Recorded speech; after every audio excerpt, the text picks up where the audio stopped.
तो वही same exercise का एक्सरसाइज 3 का क्वेश्चन नंबर 3 की तरफ हम लोग बढ़ते हैं। Okay, question number 3 I think page number कौन सा, पेज नंबर 35 में दिया है। ओके, तो पेज नंबर 35 में क्वेश्चन क्या है वो, a capacitor of 1 microfarad withstands a maximum voltage of 6 kilovolt. Okay, एक कैपेसिटर है जिसका कैपेसिटेंस कितना दिया है, समथिंग 1 माइक्रोफैराड। ओके, 1 माइक्रोफैराड इसका कैपेसिटेंस दिया है, एंड इसका इसके साथ क्या दिया है, 6 kilo volt. Okay, 6 kilo volt का पोटेंशियल डिफरेंस ये झेल सकता है। Okay, then while another capacitor of 2 microfarad, एक दूसरा कैपेसिटर है जिसका कैपेसिटेंस कितना है, 2 माइक्रोफैराड, और ये कितना withstand 2 microfarad withstand maximum voltage of 4 kilo volt. Okay, इसमें 4 किलो वोल्ट तक का मैक्सिमम पोटेंशियल डिफरेंस वो झेल सकता है if the two capacitors are connected in series. मान के चलो इसको हमने सीरीज में ऐसे कनेक्ट कर दिया। ओके, दोनों को हमने क्या किया, सीरीज में कनेक्ट कर दिया, then the system will withstand a maximum voltage of, अगर ये सिस्टम सीरीज में ऐसे कनेक्ट हो गया तो इसमें मैक्सिमम इस सिस्टम में कितना पोटेंशियल डिफरेंस जनरेट ये विथस्टैंड कर सकता है। ओके, इसके लिए सबसे पहली बात, ये दोनों कैपेसिटर्स क्या है, सीरीज में कनेक्टेड है, तो सीरीज में कनेक्टेड है तो सी इक्विवेलेंट क्या होगा, तो C equivalent 1 upon, okay, 1 upon C equivalent 1 upon 6 plus 1 upon, sorry 1 upon 1 plus 1 upon 2। Okay, 1 upon 1 plus 1 upon 2, ये क्या हो जाएगा, यहाँ से सी इक्विवेलेंट हमें मिलेगा, C equivalent equals to 2 upon 3, इसको ऐड करोगे 2 1 जा 2 प्लस 1 3, 3 अपॉन 2 होता है 1 अपॉन सी इक्विवेलेंट, अगर 3 अपॉन 2 आया तो सी इक्विवेलेंट कितना होगा, 2 अपॉन 3 आ जाएगा। ओके, अभी देखो, अभी हमें क्या बोला है कि पहला वाला ओके, इधर से जाने वाला करंट ये 6 किलो वोल्ट है ना। ओके, तो 6 किलो वोल्ट के थ्रू जाने वाला करंट कितना होगा, अगर ये यहाँ से हमने करंट पास किया तो ऑब्वियस सी बात है, करंट किया मतलब क्या, करंट क्या होता है, charge upon time. Okay, change of charge with respect to time. Okay, अभी देखो, अगर हमने उसको सीरीज में कनेक्ट किया तो यहाँ से क्या होगा, चार्ज फ्लो होना स्टार्ट हो जाएगा, इधर से जितना चार्ज जाएगा सेम चार्ज यहाँ से इधर से भी जाएगा, मतलब यहाँ पे जो चार्ज होगा सेम यहाँ पे भी आना चाहिए। ओके, तो उसके लिए क्या करना है हमें, अभी देखो इधर से कितना चार्ज आएगा, तो Q equals to C into V, Q equals to C into V. C का वैल्यू कितना है, सी का वैल्यू हमारे पास दिया है कितना, 1 माइक्रोफैरेड। ओके, तो 1 इंटू 10⁻⁻, माइक्रो कितना होता है, बोलो, माइक्रोफैरेड कितना होता है,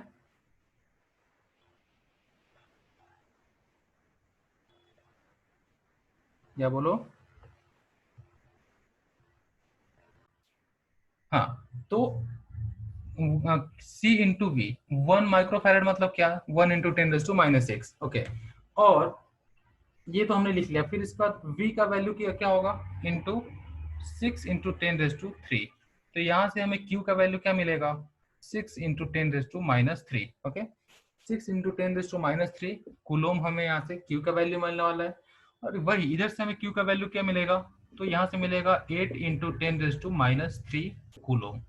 अभी देखो, यहाँ से तो 6 इंटू 10⁻3 का चार्ज चल जाएगा। ओके, इधर से चला जाएगा, इधर जाने में कोई प्रॉब्लम नहीं आएगा। ओके, लेकिन यहाँ से चला गया, अब इधर से भी 6 इंटू 10⁻3 चला जाएगा, कोई प्रॉब्लम नहीं होगा। लेकिन अगर 8 इंटू 10⁻3 कूलोम का चार्ज अगर हमें इधर से पास करना है तो प्रॉब्लम क्या होगा, देखो ये इसका मैक्सिमम कैपेसिटी कितना है, 6 इंटू 10⁻3, इधर से हम लोग कितना भेज रहे हैं चार्ज, 8 इंटू 10⁻3, मतलब ये क्या हो जाएगा, ब्लास्ट हो जाएगा, ये वर्क नहीं करेगा।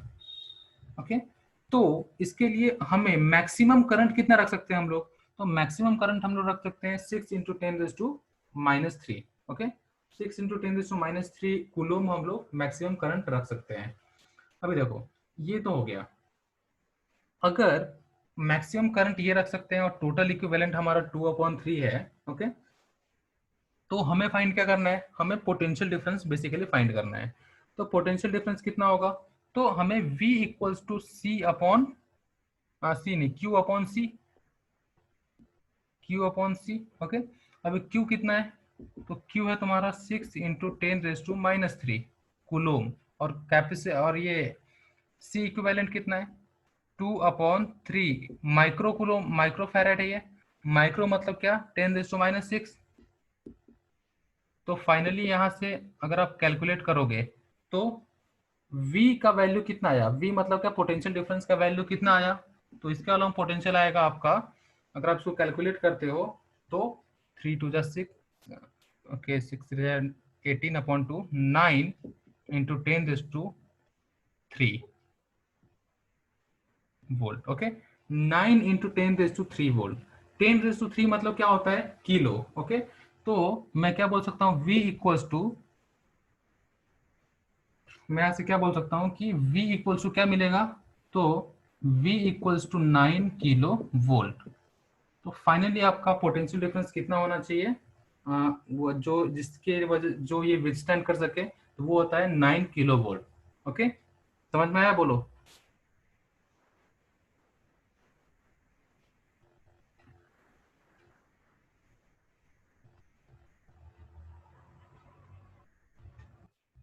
ओके अगर ये क्वेश्चन हो गया तो हम लोग क्या करते हैं, नेक्स्ट क्वेश्चन के तरफ बढ़ते हैं। अभी एक दो और क्वेश्चन कर लेंगे, फिर उसके बाद हम लोग क्या करेंगे, ये चैप्टर हमारा कंप्लीट हो जाएगा, फिर हम लोग नेक्स्ट चैप्टर की तरफ जाएंगे, ओके। तो इसके बाद वाला जो अगला क्वेश्चन है वो भी कैपेसिटर से रिलेटेड है, बट उसमें कॉन्सेप्ट थोड़ा सा, एक मिनट, कॉन्सेप्ट थोड़ा सा अलग है, वो बताता हूँ आपको। पहली बात, यहाँ पे एक डायग्राम दिया गया है, ओके। डायग्राम में क्या है, ऐसा एक कैपेसिटर ऐसा लगाया हुआ है,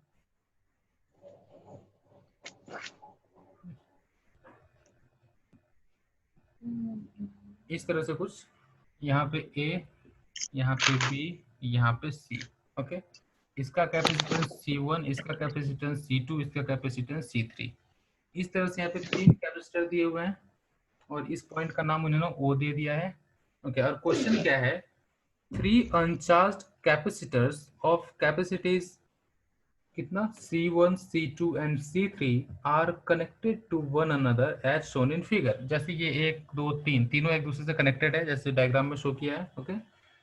point A B D, okay, A B C है, यहाँ पे सी नहीं, यहाँ पे डी होना चाहिए। A B D are potential, are at potential V1 V2 and V3। मतलब इसका पोटेंशियल V1 है, इसका पोटेंशियल V2 है, इसका पोटेंशियल V3 है। हम लोग मान लेते हैं इसका पोटेंशियल V0 होगा, ओके। ये दूसरा जो पॉइंट है उसका पोटेंशियल कितना होगा, V0 होगा, ओके। तो हमें क्या बोला है, okay, 3 uncharged capacitors of capacities C1, C2 and C3 are connected to one another as shown in figure. Points A, B, D are at potential V1, V2, V3, then potential at O। मतलब हमें V0 का value हमें find करना है, okay. हमें basically क्या करना है, V0 का वैल्यू फाइंड करना है। अभी देखो ये तीनों कैपेसिटर के जो एक एक एंड है वो क्या है, वो सब एक से ही कनेक्टेड है। अभी देखो इनिशियली यहाँ पे कोई चार्ज नहीं है, मान के चलो हमने यहाँ पे क्या किया, एक कोई तो यहाँ पे चार्ज का सोर्स दिया, ओके। हमने यहाँ पे कोई तो भी चार्ज का सोर्स दिया, मतलब यहाँ पे मान के चलो कोई बैटरी अगर होगा, इसका पोटेंशियल V1, इसका पोटेंशियल V2, इसका पोटेंशियल V3, फाइनल की बात है, ओके। वो चलो, तो बेसिकली यहाँ पे क्या होगा, इधर से आने वाला चार्ज जो होगा, मतलब इधर से मान के लो Q1 है, इधर Q2 है और इधर Q3 है, तो बेसिकली तीनों का सम होगा। अगर ऐसा कोई क्वेश्चन देखते हो तो क्या करना है, Q1 plus Q2 plus Q3, इसको बोलते हैं Kirchhoff's nodal law, okay. Kirchhoff's का कौन सा लॉ है, ये सेकेंड लॉ होता है, जो कि जंक्शन लॉ भी बोलते हैं उसके, या फिर नोड का भी लॉ बोलते हैं, मतलब क्रिचॉफ्स लॉ बोलो इससे बेसिकली। तो क्रिचॉफ्स लॉ के अकॉर्डिंग क्या होता है कि इस पॉइंट पे आने वाला और जाने वाला टोटल जो चार्ज है ना, उसका सम जीरो होता है। मतलब Q1 plus Q2 plus Q3 equal to 0 होता है। ओके, अभी देखो Q1 plus Q2 plus Q3 equal to 0। अभी पहला जो कैपेसिटर है, इसके बीच में पोटेंशियल डिफरेंस कितना है? इसके बीच में potential difference V1 minus V naught का है। इधर का पोटेंशियल V1 है, इधर का पोटेंशियल V नॉट है, हमें V नॉट ही फाइंड करना है। ओके, तो Q इक्वल्स टू क्या होता है? Q1 equals to C1 into V1 minus V naught. Okay, इसी तरह से Q2 का वैल्यू क्या लिखोगे? C2 into V1 minus V naught plus C3 into V1 minus V naught equal to 0। Okay, अब ये जो सिंपल सा एक एक्सप्रेशन है ना, इसी में से हमें आंसर फाइंड कर लेना है। कैसे करेंगे? जस्ट नॉर्मल सा मल्टीप्लिकेशन करो। C1 V1 minus C1 V naught plus C2 V1 minus, यहाँ पे V1 यहाँ पे V2 होगा, यहाँ पे V3 होगा। C2 V2 minus C2 V naught plus C3 V3 minus C3 V naught equal to 0। अभी देखो जितने भी V नॉट वाले टर्म है ना, उसको एक साथ ले लो, तो क्या हो जाएगा? C1 V not minus, okay, उससे पहले हम लोग क्या करते हैं? C1 V1 plus C2 V2 plus C3 V3 equals to, जितने भी नेगेटिव टर्म है उसको दूसरी साइड लेकर जाते हैं। C1 V naught plus C2 V naught plus C3 V not.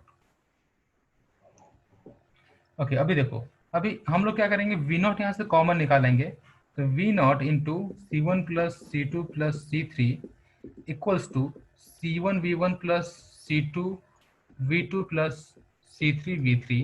Okay, तो वी नॉट का आंसर क्या मिलेगा? V naught equals to C1 V1 plus C2 V2 plus C3 V3 upon C1 plus C2 plus C3। Okay, तो finally V naught का value हमें क्या मिल गया? C1 V1 plus C2 V2 plus C3 V3 upon C1 plus C2 plus C3। Okay, बताओ इसमें कोई doubt है? आई थिंक हाँ, ये होने के बाद हमारा ऑप्शन कौन सा करेक्ट आ रहा है? A option. Okay, A option same है, इसका मतलब हमारा आंसर ए ऑप्शन करेक्ट आ रहा है। तो हमने फाइंड कैसे किया? जस्ट नॉर्मल सा क्रिचॉप्स का लॉ लगाया, क्रिचॉप्स का nodal law, nodal junction law बोलते हैं हम इसे। तो क्रिचॉप्स का जंक्शन लॉ के अकॉर्डिंग क्या होता है? Q1 plus Q2 plus Q3 का वैल्यू 0 होता है। अभी हमने देखा था कैपेसिटेंस में Q क्या होता है? Q equal to C into B. अब इसका कैपेसिटेंस C1 है, इसका C2 है, इसका C3 है। इसका पोटेंशियल कितना है इस कैपेसिटर का? तो V1 माइनस वी नॉट। इसका कितना है? V2 minus V naught. इसका V3 माइनस वी नॉट।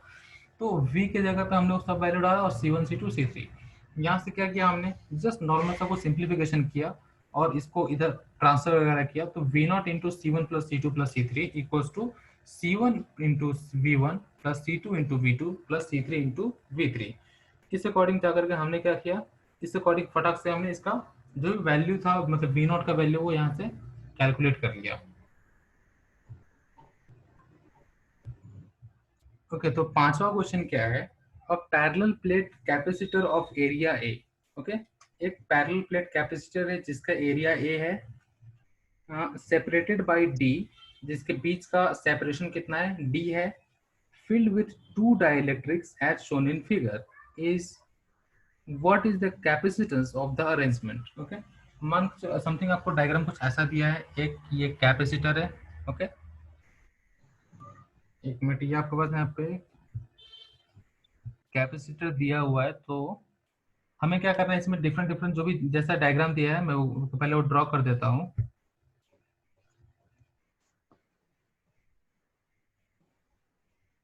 इसका एरिया, टोटल का एरिया ए है। ओके, और इनके बीच का सेपरेशन कितना है? दोनों प्लेट के बीच का सेपरेशन स्मॉल डी बोला उन्होंने। ओके, और उन्होंने डायग्राम के अकॉर्डिंग क्या दिया है? ये वाला पोर्शन है पूरा डार्क है,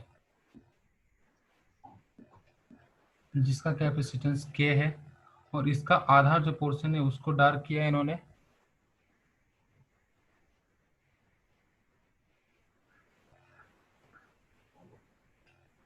इसका भी कैपेसिटेंस उन्होंने के दिया है।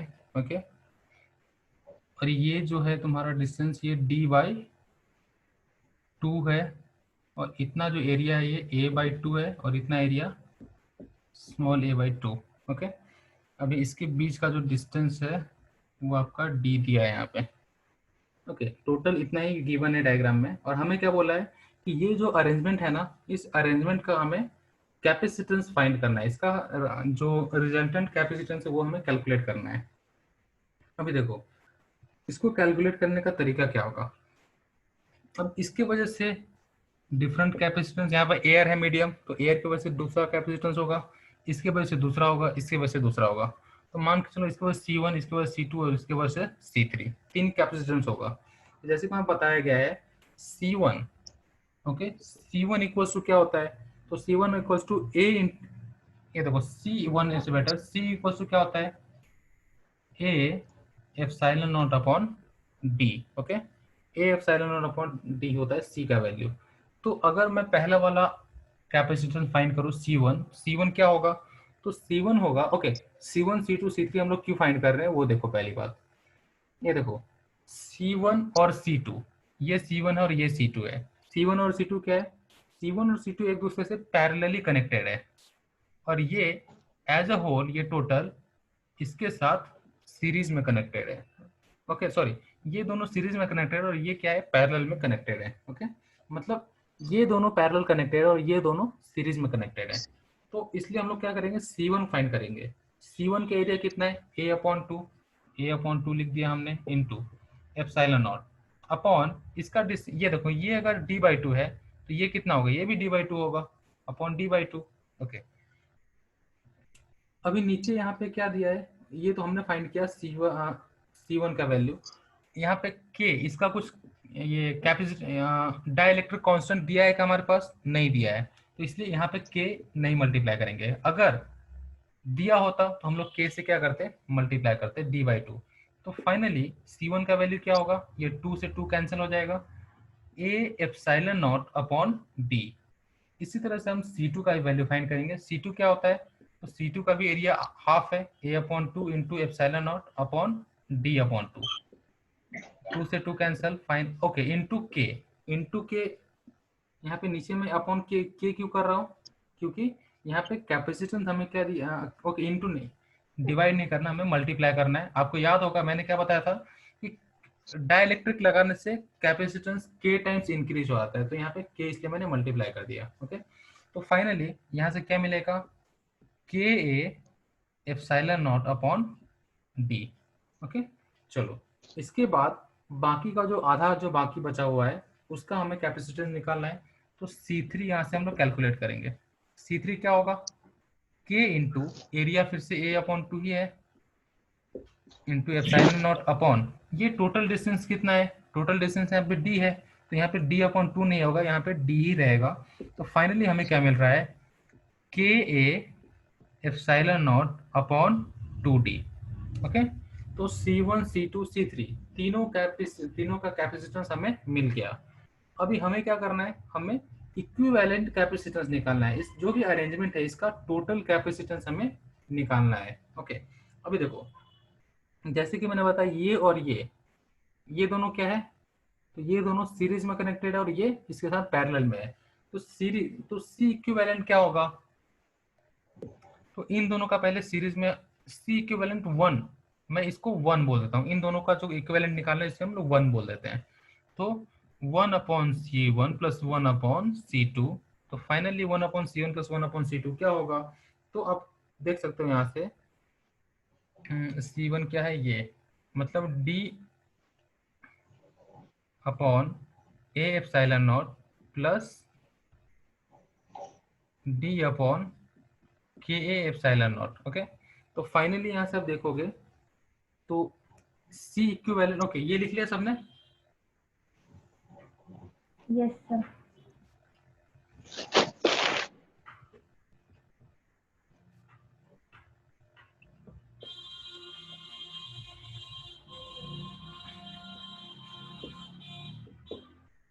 तो 1/C इक्विवेलेंट 1 कितना मिलेगा, वो हमें मिल जाएगा के ए एप्सिलॉन नॉट के डी प्लस डी। ओके, के डी प्लस डी, तो फाइनली C इक्विवेलेंट 1 कितना मिलेगा, के ए epsilon naught upon D into के प्लस वन। ओके, अभी हमने इसका फाइंड कर लिया, ये पैरेलल में कनेक्टेड है, तो टोटल सी इक्विवेलेंट ये सिस्टम का क्या हो जाएगा, तो ये प्लस ये, तो ये कितना है, के ए epsilon naught upon D into के प्लस वन, प्लस इसका कैपेसिटी, इसका C3 हमने क्या फाइंड किया था, तो आप अगर देखोगे तो C3 हमने फाइंड किया था के into A epsilon naught upon 2D। Okay, हमने ये फाइंड किया था। अभी देखो, अभी यहाँ से क्या करना है, हमें जस्ट नॉर्मल सा एडिशन करना है और हमें वैल्यू निकालना है। तो यहाँ से हमें क्या मिलेगा, डिनोमिनेटर इक्वल करोगे तो 2D इंटू के plus one. Okay, 2D into के प्लस वन।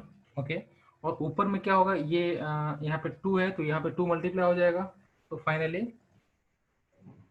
2 के ए एप्सिलॉन नॉट प्लस यहाँ पे क्या है, के प्लस वन नहीं है तो यहाँ पे के प्लस वन मल्टीप्लाई हो जाएगा, K plus one into, okay यहाँ पे के प्लस वन है यहाँ, चलो यहाँ पे फिर ऊपर फाइनली क्या हो जाएगा, K plus one into A epsilon not.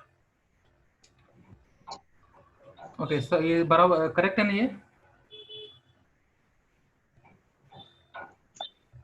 नहीं यहाँ पे के छूट गया, यहाँ पे ये के प्लस वन इंटू के ए एप्सिलॉन नॉट आएगा। ओके, तो फाइनली जब इसको सॉल्व करोगे, यहाँ पे देखो के प्लस वन और यहाँ पे 2k है, तो फाइनली जब इसको सॉल्व करोगे तो हमें मिलेगा 3 प्लस के, ओके 3 प्लस के इंटू यहाँ पे एक और के है, यहाँ पे ये देखो ये के और ये के, ये दोनों कॉमन निकल के बाहर आएगा, के ए एप्सिलॉन नॉट अपॉन नीचे का सेम टू सेम 2D के प्लस वन। ओके, तो इस अकॉर्डिंग अगर देखा जाए तो कौन सा डी ऑप्शन यहाँ पे करेक्ट होता है, के इंटू के plus one epsilon not a upon 2 times के प्लस वन डी इंटू के प्लस वन। ओके, तो ये क्वेश्चन का आंसर डी हो गया।